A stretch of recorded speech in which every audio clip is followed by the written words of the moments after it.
All right, man, peace. You know, brothers, watching basketball in the 1990s, there were a lot of young teams that never came to be. They never came to fruition because they had good young talent on their squad that was never able to mesh.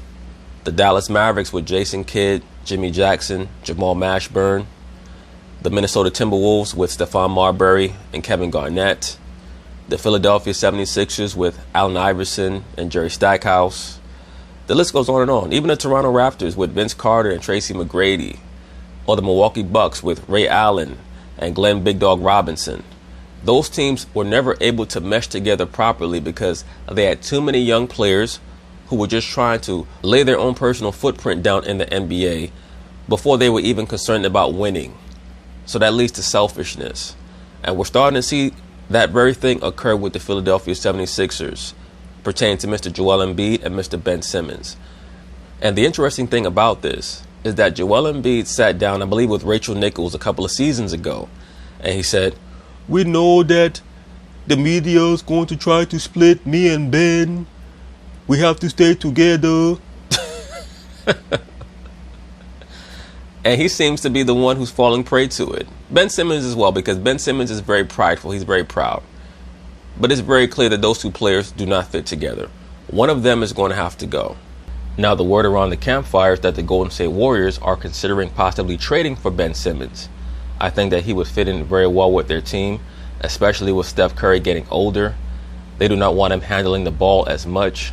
Ben Simmons loves to handle the ball and distribute. He would have two top-notch shooters, of course. That would really bring out a lot of the greatness in his game. We know he does not even want to shoot, so that would be a great pairing, I think, if Ben Simmons were to get traded to the Golden State Warriors for D'Angelo Russell. That would also be a very interesting trade because D'Angelo Russell went to high school with Ben Simmons, so who the hell knows how things would turn out. In my view, honestly, if I were the Philadelphia 76ers, I would probably try to keep Ben Simmons and get shooters to play around him and try to trade Joel Embiid. Because Joel Embiid is a player who's very injury prone. And with his body composition, he's just someone who's always going to have a very high fat content. And when he gets past 30 years old, I just see his body starting to break down. He's already, like 26, 27? I think that they should trade him right now while they have the opportunity. Maybe consider trading him to the Miami Heat since he loves Jimmy Butler so much. For Bam Adebayo and a couple of their young players, maybe a draft pick. See how receptive Pat Riley is to that possible trade. Who knows? Pat Riley and that Miami Heat program might be able to get the best out of Joel Embiid because we know that fitness is an issue for him. And fitness is something that the Miami Heat are known for. So that's something that I would consider if I were Elton Brand and the Philadelphia 76ers. Either way, one of those guys has to go. So they're going to talk about it. I'm going to chime in. But we've got some other stuff going on here, certainly, with the 76ers. Philly's lost 4 straight games, all on the road. And the team is feeling the stress at this point. Joel Embiid said of the losing, "It takes its toll on me." The team's last win was their big victory over the Bucks on Christmas Day. So, Brian, what needs to change for the Sixers? One of those players has to get traded. It's sort of a little bit uncomfortable. Yeah. They don't have enough spacing for Embiid. They have to play Al Horford as more of a spacing player than at the elbow, which is where he was in Boston. So not the $100 million player that they have. You have Ben Simmons under pressure to shoot threes. A lot of people are just uncomfortable there. Yeah. It's like they're all one slot off. Yeah. Can they bring it together? Yes, we saw them on Christmas Day pound the Bucks. Right, but that's just a great matchup for them. If the Bucks were to play the Philadelphia 76ers in the playoffs, they could very well lose. Because the Philadelphia 76ers have enough size and enough height, especially in their front line, that they could build that wall against Giannis that the Toronto Raptors were able to build last season. And defense is not the problem for Philadelphia. Their problem is offense. Can they make one trade and bring it together? Yes, but I look at them now and I say, this is not a team that scares me. Even though they have the talent, they should scare everybody. So I think Embiid and Simmons are in a place where they're the only ones who can solve this. It's going to have to come from Joel and Ben, and they're going to have to find some kind of way forward because they are the foundational pieces. They are the result of the process, and everybody else, in a way, is just waiting for them to work things out between themselves. And I personally do not think that that is ever going to happen because they're both very proud, and they're both still too young to understand the big picture in its fullness. Ben Simmons is just set in his ways. It's taken him 3 years to even think about developing a jump shot. His form is better now, but he's still scared to take the shot. The real problem that Philadelphia has is that they do not possess enough outside shooting to stretch the floor. Reminds me a little the way Joel talks to Ben right now is a little bit off to the side, right? He kind of communicates in jabs through the media, but it's not. The reason why Joel Embiid communicates to Ben Simmons by throwing jabs at him through the media is because I don't think that Joel Embiid feels comfortable speaking to Ben Simmons directly, because Ben Simmons is an introvert. Joel Embiid is an extrovert.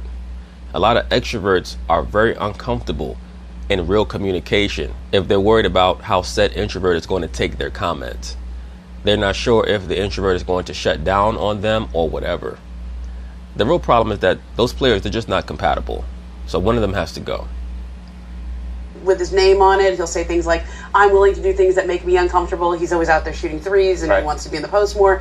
Everybody else needs to be able to do things that make them uncomfortable. I think Embiid might need to go a little black swan, white swan, Kobe and Powell. He might need to be direct about it. That would be the worst thing that he could do. The advice that this female just gave Joel Embiid would be the worst thing that he could do, to try to attack Ben Simmons in the way that Kobe Bryant would attack Pau Gasol. Let's understand something. By the time that Kobe Bryant was able to quote-unquote go black swan, white swan with Pau Gasol, he already was a 3-time champion, and he won an MVP award, his only MVP award, in Pau's first season there.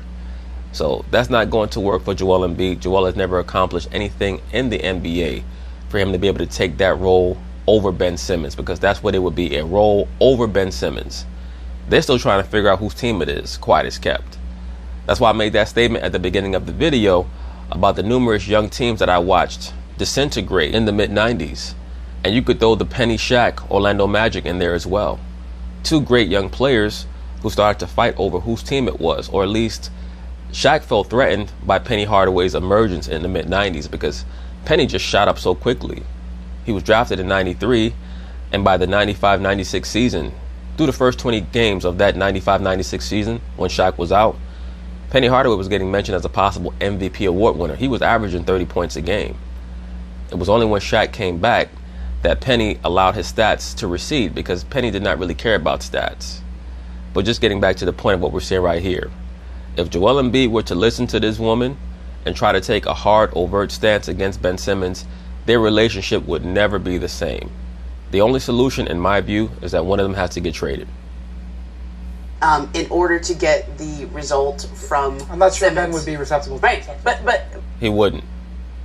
what is going to make Ben receptive? Right. What is going to make changing those? the roster to make them fit is what I think probably will have to happen. Well, look, In other words, Brian Windhorst understands that one of them has to get traded. things. You know, you've got some issues there when guys like Josh Richardson and Al Horford have both kind of vocalized some complaints, both generally very good guys in a locker room, right? They don't do that kind of stuff. And let's not forget, Jimmy Butler said at the beginning of the season, was praising Joel Embiid, but said recently, not everybody there had the same focus on winning, right? So who does that leave when he's praising Joel Embiid? Well, we know Ben Simmons was caught up in the Kardashian shit. So he's someone who you have to watch on a whole other level. Because once you get involved with the Kardashians, that's pure Luciferianism and witchcraft. We know that Jordan Clarkson also was involved with the Kardashian clan. Kyle Kuzma has had involvements with them as well. So there's a reason why a lot of these guys, their head just gets in a fog. Blake Griffin. Yeah, I mean, I think, well, you know, I think with Ben Simmons, this has been the story of when he came into the league. He was always compared to LeBron, and like LeBron, he needs to make that leap where he adds an outside shot to his game, because LeBron didn't win until he did. Yeah. Let's stop mentioning Ben Simmons with LeBron James. By LeBron's second season, he was able to make outside jump shots, and there was never a point where LeBron was not taking outside jump shots. So let's stop that comparison real quick. For sure. All right. But anyway, that's basically it on that. We'll see how things go with the 76ers. I stand by my statement that one of those players is going to have to get traded. If I were the Philadelphia 76ers, I would trade Embiid. I believe that they're going to try to trade Simmons. We'll see what happens. So peace.